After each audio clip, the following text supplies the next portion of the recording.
بسم الله الرحمن الرحيم نحمده ونصلي على رسول الكريم اللهم لا علم لنا الا ما علمتنا رب اشرح لي صدري ويسر لي امري واحلل لساني يفقهوا قولي رب زدني علما ورحمة ربي يسر ولا تنسى نستعين الرحمن الرحيم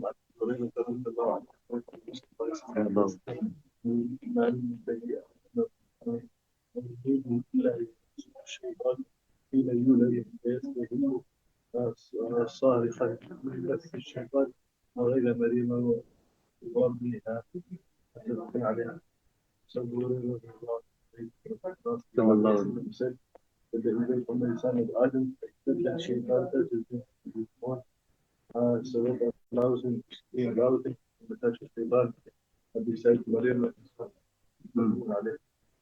So the shaitan pricks every child by the abdomen area when the child is born, causing some pain, and that's why the child cries. Only Sayyidina Maryam and the son Isa والسلام, was saved from this prick, and that was because of the dua of Sayyidina Maryam, of the mother, Sayyidina Maryam's mother. She made the dua, إني أعيذها بك وذريتها من الشيطان الرجيم, that I seek protection for the child when she was born and for progeny from shaitan. So Nabi Kareem sallallahu alayhi wa sallam mentioned them both, particularly because of the explicit prayer and the clear acceptance.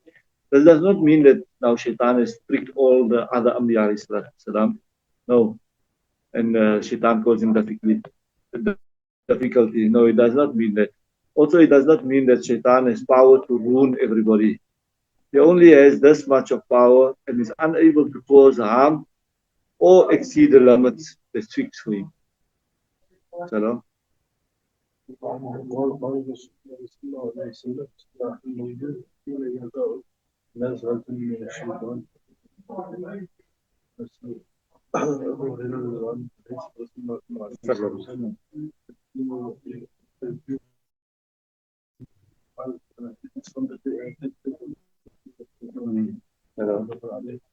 عن جابر رضي الله عنه قال قال رسول الله صلى الله عليه وسلم إن إبليس يضع عرشه على الماء ثم يبعث ذرائعه يحمون الناس فأدناهم من منزلة أعظمهم شدة يجيء أحدهم فيقول فعلت كذا وكذا فيقول ما صنعت شيئا قال ثم يجيء أحدهم فيقول ما تركته حتى فرقت بينه وبين امرأته قال فيبنيه منه ويقول نعم أنت قال هل أعمش أرى فجابر رضي الله عنه صلى الله عليه وسلم he's thrown on the water and he says his that means and then he calls them in a great place of fitna. So one of them will come and they will say that I did such and such a thing. So he said, what else did you do? That you have not done anything. Yeah, he says that. Yeah, yours work was useless. Then another one will say, there is not evil until I split between the husband and the wife. So then he said, to bring close to you. To bring close to you and say, نعم أنت you done well. قال أعمش أراه yeah, he will embrace him and give him a hug. So shaitan causes a rift between the husband and wife, so much so that the husband utters the word of talaq, and then she becomes haram for him, but they continue to live together under the impression that nothing was wrong, and then children are born from that marriage, and then illegitimate children, and they are means of mischief and corruption in the land. So first he causes to argue, and then he takes it one step further, where he makes them utter the word of talaq, but they still continue to live together.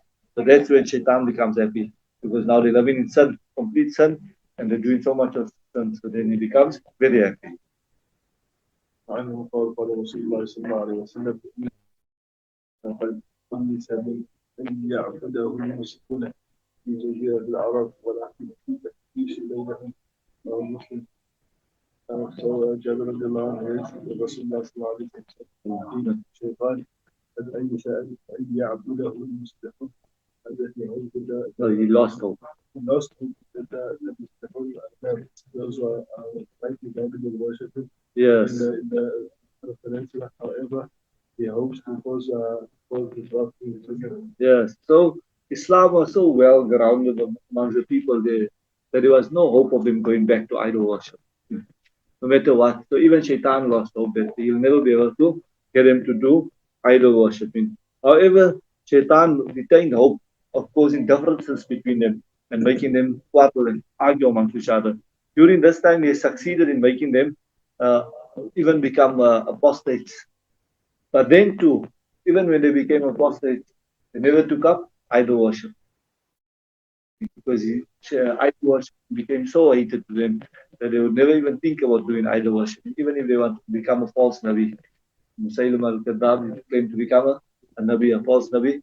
But then too, he wouldn't have taken, nobody would have taken up false worshipping idols.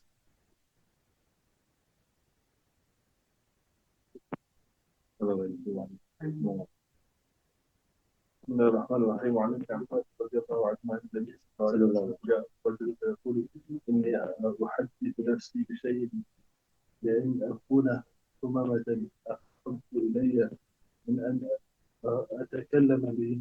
قال الحمد لله الذي رد امره الى الرسول داود. فان عباس رضي الله عنه يجب فان يمكن somebody offered to myself with I'm unable to. I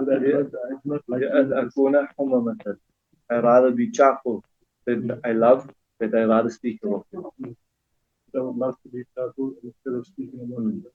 So there's lots of knowledge that the open one for to remove the matter of the question.